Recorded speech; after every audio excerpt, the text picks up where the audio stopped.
Buenos días, geopolinómicos, buenas tardes o buenas noches en función del momento que nos estéis viendo. Aquí seguimos un día más tratando de teneros al corriente de los principales acontecimientos que se producen en el mundo de la geoeconomía y de la geopolítica mundial. Y como la semana pasada ya os avancé que si cerraba el gobierno de Estados Unidos lo contaríamos, pero finalmente no ha cerrado, lo que vamos a hacer hoy es repasar, me voy a poner un poco grande, lo que vamos a hacer hoy es repasar algunos acontecimientos que se están produciendo en la geoeconomía mundial y muy especialmente lo que acabáis de ver en la diapositiva, el estancamiento o la falta de crecimiento que se está produciendo en los volúmenes del comercio internacional. Señal, puede ser señal, lo veremos o analizaremos después, de que realmente estamos llegando a la desglobalización, a un deshacer la globalización, o lo que puede ser es señal de que esa globalización se está recomponiendo debido a los cambios que se están produciendo en el mapa geopolítico mundial. Bien, lo primero, los datos, como siempre. Y los datos vienen de una noticia que publicó Bloomberg la semana pasada en su newsletter y en la que se mostraba este gráfico. Este gráfico son datos extraídos de la Oficina Holandesa de Análisis de Política Económica. Son datos mensuales de volumen de comercio, no de valor, sino de volumen de comercio. Y la noticia para Bloomberg era que este índice de volumen de comercio mundial pues marcó un máximo histórico en septiembre de 2022, para después pues ha ido decreciendo al principio mucho, luego se ha estancado y ahora parece ser que vuelve a decrecer otra vez.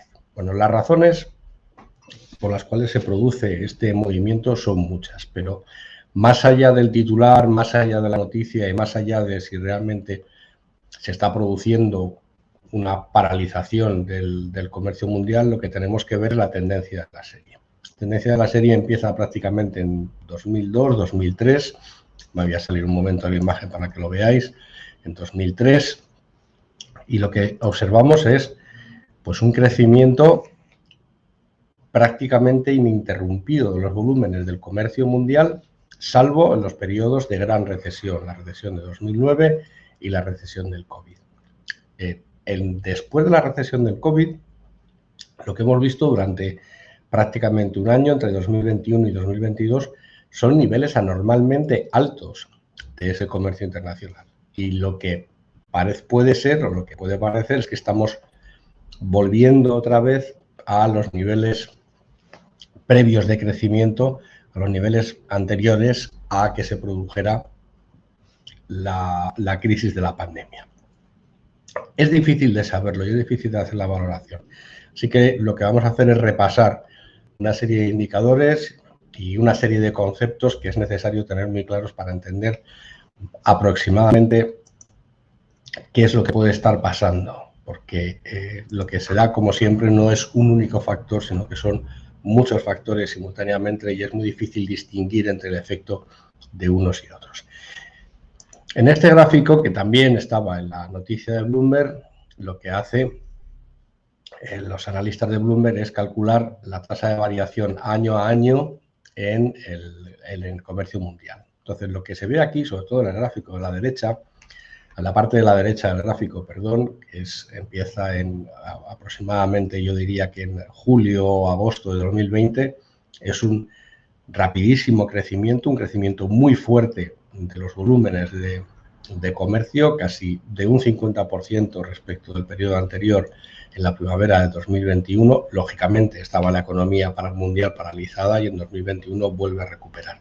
Para después esa variación empezar a caer y lo que tenemos ahora, o lo que se está registrando prácticamente en todo 2023, son caídas en ese crecimiento, es decir, estamos decreciendo, estamos teniendo caídas en los volúmenes del comercio mundial. Bien, mi lectura de estos datos es que seguimos bajo los efectos de la pandemia, seguimos bajo los efectos de los cambios cataclísmicos que se produjeron durante el año y pico de los confinamientos y que la economía mundial está tardando en absorber y está tardando en recuperar. Luego, este es uno de los factores yo creo que hay que tener más en cuenta y más importantes. Luego analizaré también un poquito, al final, veremos a ver qué pasó justo antes de la pandemia, en esos meses de verano, otoño e invierno previos a la pandemia en el comercio mundial, pues se observaron caídas casi del 10%, y ahí es otro de los factores que tendremos que tener en cuenta y que tendremos que analizar.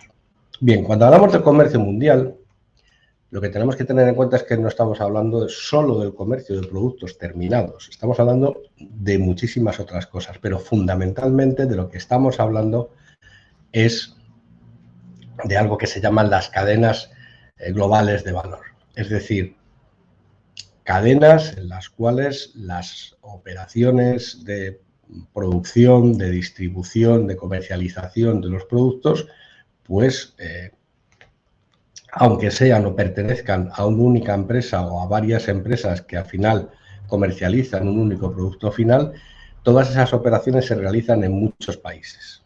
Y ese realizarse en muchos países lo que hace es que al registrar los datos de comercio internacional, lo que estamos registrando son idas y venidas de elementos, partes, componentes o diferentes estadios del producto semielaborado entre los diferentes países del mundo. Luego, una parte muy importante del comercio, casi más del 50%, como vamos a ver a continuación, es debido a esto, es debido a las cadenas globales de valor.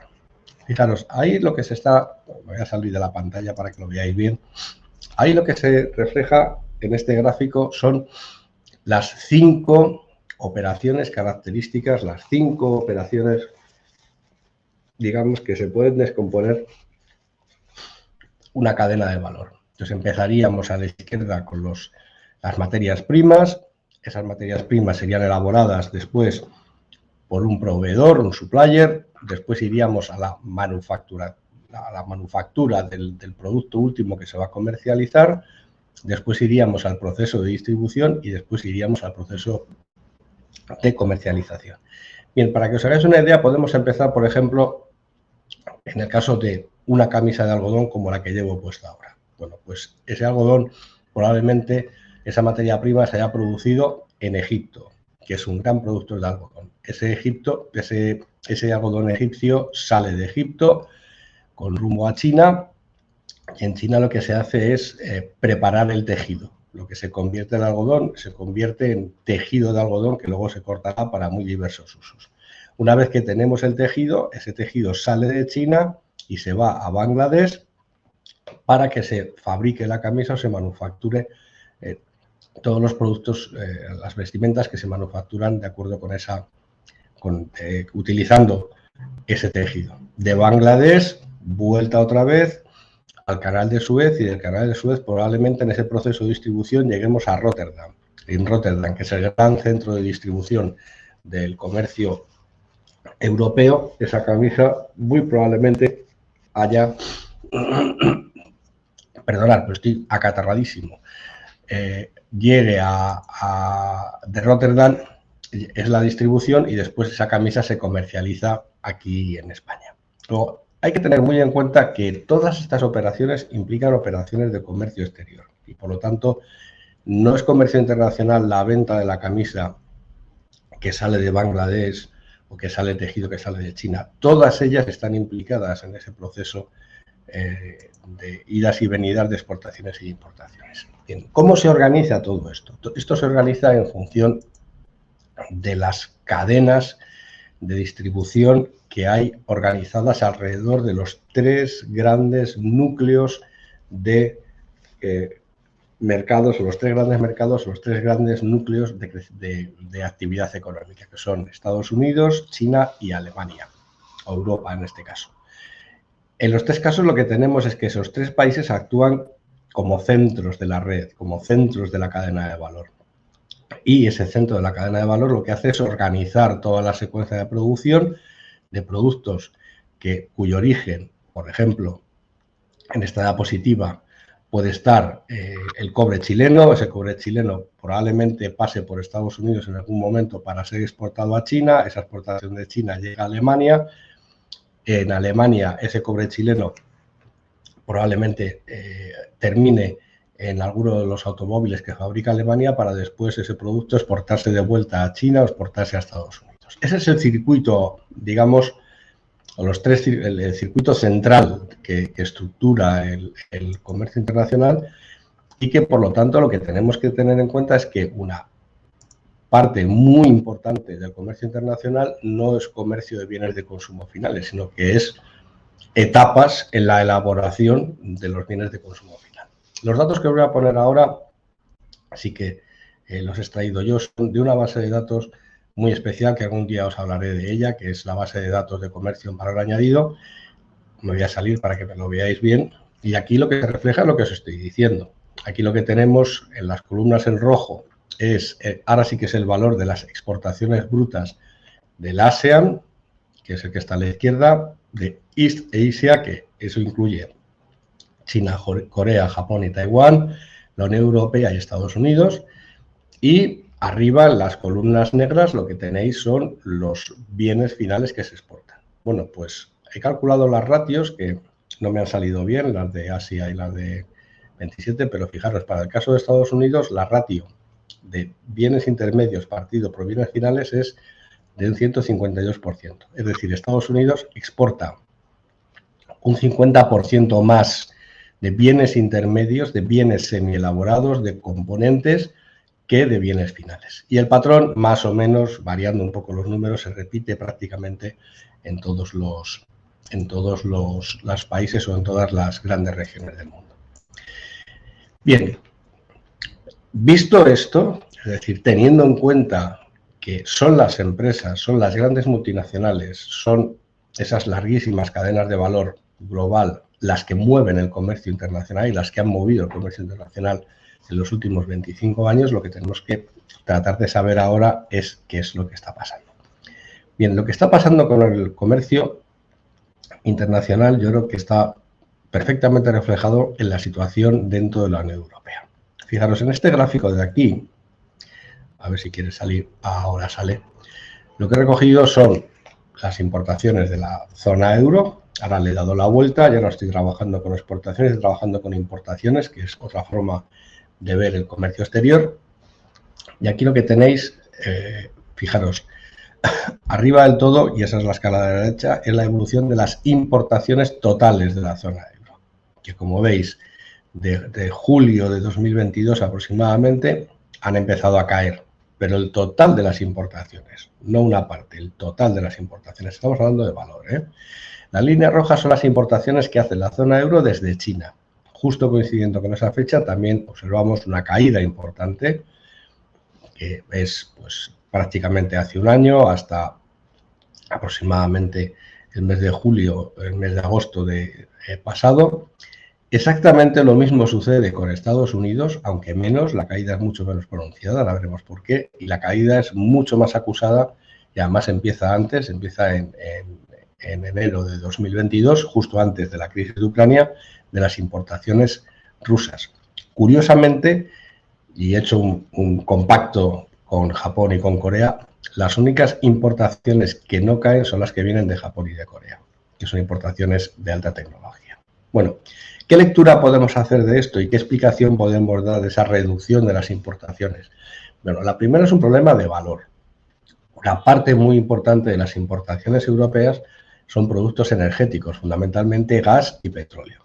¿Eso qué significa? Eso significa que cuando su precio sube mucho, que es lo que pasó entre julio de 2021 y julio de 2022, pues lógicamente el valor de las importaciones aumenta mucho. Y ahí tenemos esa subida del valor en Estados Unidos, que es uno de nuestros proveedores, aunque lo ha sido después de que lo empezara a ser Rusia, y sobre todo el aumento del valor de las importaciones rusas, que es bastante acusado hasta justo antes de la subida. Dos, lo que estamos viendo también, lo que se aprecia también con el caso de las importaciones rusas, es el efecto de las sanciones y el efecto del conflicto de la guerra de Ucrania. Entonces, las importaciones de la zona euro desde Rusia empiezan a caer antes del conflicto y no han dejado de caer desde entonces. Entonces, como el grueso de nuestras importaciones, y además es importante, de Rusia eran combustibles fósiles, gas y petróleo, pues lo que tenemos es un impacto bastante significativo y bastante sensible. Entonces, tenemos Estados Unidos más o menos explicado. Veis que luego, una vez que se produce a final, justo en el invierno, finales de otoño de 2022 y invierno de 2023, una vez que se empieza a producir la suavización de los precios de las commodities, pues vemos que Estados Unidos, el valor de las importaciones cae, no mucho, pero cae. Y nos queda por explicar lo que pasa con China y las importaciones chinas, porque sí que es verdad que tenemos un pico importante de hace un año hasta ahora de las importaciones que hemos realizado desde China. Bueno, lo que tenemos que ver en el caso de China es, obviamente, que esto no es efecto del aumento del precio de la energía, ni es efecto de un comportamiento acaparador del precio de la energía, porque nuestras importaciones de China no son de energía. ¿Qué importamos de China? En conjunto, la zona euro, lo que importamos fundamentalmente son bienes intermedios y bienes semielaborados. Y ahí lo que tenemos que ver es el patrón, es la pauta que se observa desde los años previos a la pandemia a los años posteriores. Fijaros que de las importaciones de China estamos en máximos todavía, o no estamos en máximos, perdón, pero sí estamos muy por encima de los niveles previos a la pandemia, pero muy por encima. Así que se importa mucho más de China que antes. Es verdad que importamos menos que hace un año, pero estamos importando bastante más de lo que estábamos importando antes. Entonces, no es que haya, digamos, una desglobalización o que haya empezado el decoupling, simplemente lo que está viendo es un reajuste, entiendo yo, de la lectura de estos datos a lo que pasó en el año 2022, cuando se reabrieron después del confinamiento todas las economías del mundo. Entonces, hasta ahí es un elemento que más o menos nos podría explicar, nos podría determinar por qué se está produciendo esa desaceleración. Son dos efectos combinados. Es el efecto que arrastramos todavía de la pandemia en el caso chino y el efecto de la guerra de Ucrania y el efecto tanto de la variación de los precios del petróleo como de la acaparación de productos energéticos que hemos tenido a todo el mundo ante el temor que más sanciones a Rusia lo que pudieran hacer al final provocando es una falta de suministro a escala mundial. Vale. Esto es lo que pasa en Europa. En Estados Unidos tenemos una situación bastante parecida. Lo que tenemos es, aquí este gráfico está en tasas de variación. Fijaros, antes de la pandemia ya había empezado a caer el comercio exterior en Estados Unidos. Tuvimos un rebote muy fuerte en 2021, pero un rebote brutal en 2021. En 2022 ese rebote se mantuvo, tuvimos altas tasas de crecimiento y ahora estamos volviendo un poco a la normalidad. Bien, mi lectura de estos datos, y es lo que entiendo yo que está pasando, es algo que ya os comenté cuando hice el vídeo de la recesión en Estados Unidos, es el problema de las existencias. En 2022 había bastante incertidumbre en las grandes corporaciones, en las grandes empresas mundiales acerca de si iban a tener suministro suficiente para continuar con sus líneas de producción. Pues es el caso de Alemania, por ejemplo. Alemania tenía que asegurarse que tenía microchips suficientes y que tenía componentes suficientes para abastecer su industria automovilística. Y, claro, lo que ha llegado a pasar, os voy a enseñar el gráfico ahora para que lo veáis, es que toda la industria mundial, ahora se ha querido poner, toda la industria mundial durante 2022 ha estado acumulando existencias en niveles, esto es variación además, o sea, son variaciones, son aumentos de existencias a niveles prácticamente no vistos en toda la serie histórica. Se han acumulado muchísimas existencias por el miedo al desabastecimiento de las cadenas de suministro, de las cadenas globales de valor, de esas empresas que compran componentes de diversos países del mundo, aunque son parte del mismo grupo y que al final terminan o bien en China, o bien en Estados Unidos, o bien en Europa, para fabricar esos consumos de producto final. Y ahora ya que esos niveles de existencias se han recuperado, o sea, que estamos en niveles altos ahora mismo de stock y que, aunque sigue habiendo tensión en los mercados internacionales, esa tensión más o menos parece que se va solucionando, pues lo que vemos es una caída en la variación de las existencias y por lo tanto lo que vemos es menor demanda de productos intermedios por parte de las grandes empresas y por lo tanto menor volumen comparado con 2022, ojo, no comparado con 2019, menor volumen en el comercio internacional. Eso es uno de los factores, os lo he dicho desde el principio, es decir, seguimos trabajando o seguimos arrastrando, mejor dicho, las consecuencias del coronavirus, de la crisis del coronavirus, y a eso se ha añadido además el efecto de la guerra de Ucrania.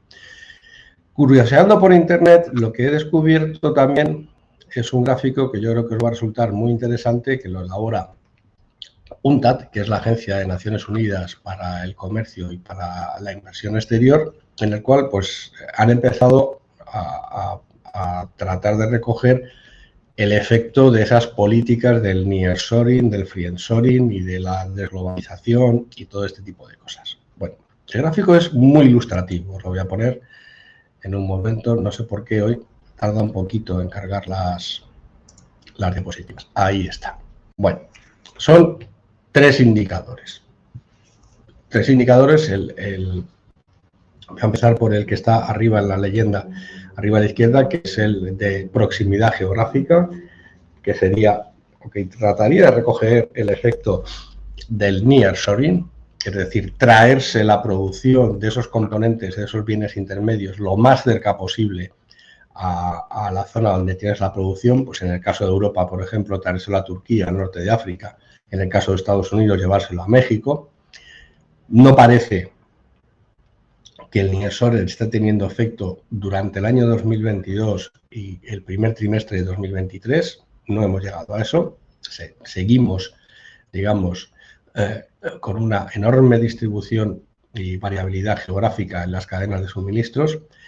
La línea verde es la cercanía geopolítica. Este es un indicador muy curioso porque los funcionarios de UNCTAD lo han calculado agrupando países en función de lo que votan en la Asamblea General de Naciones Unidas. Entonces, aquí sí que se observa un incremento del friendshoring, es decir, vamos a llevarnos la producción de esos bienes intermedios, vamos a hablar con los proveedores de bienes intermedios para nuestras cadenas globales de valor con amigos geopolíticos y no con enemigos geopolíticos. Y es verdad que ahí el incremento es significativo, en fin, dentro de un orden porque es un 4% comparado con el inicio de la serie. Pero parece que esa tendencia, digamos, se consolida.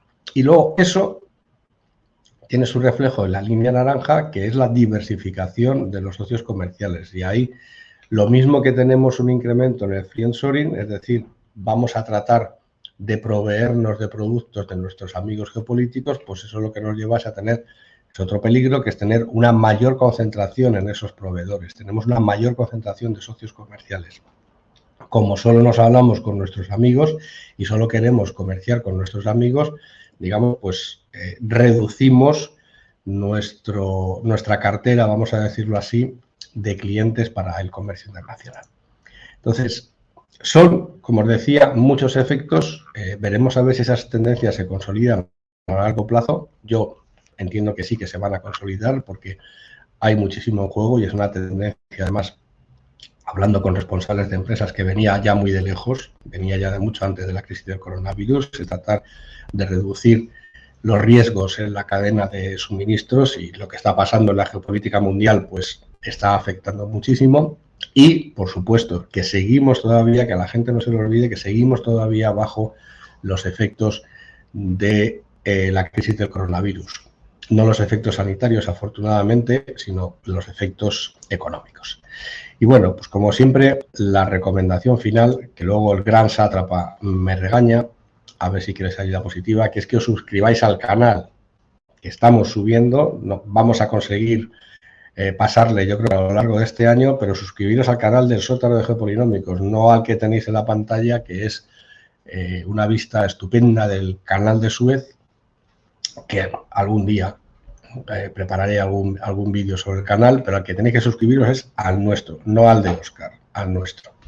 Bueno, pues con esta pequeña broma me despido. Hasta luego.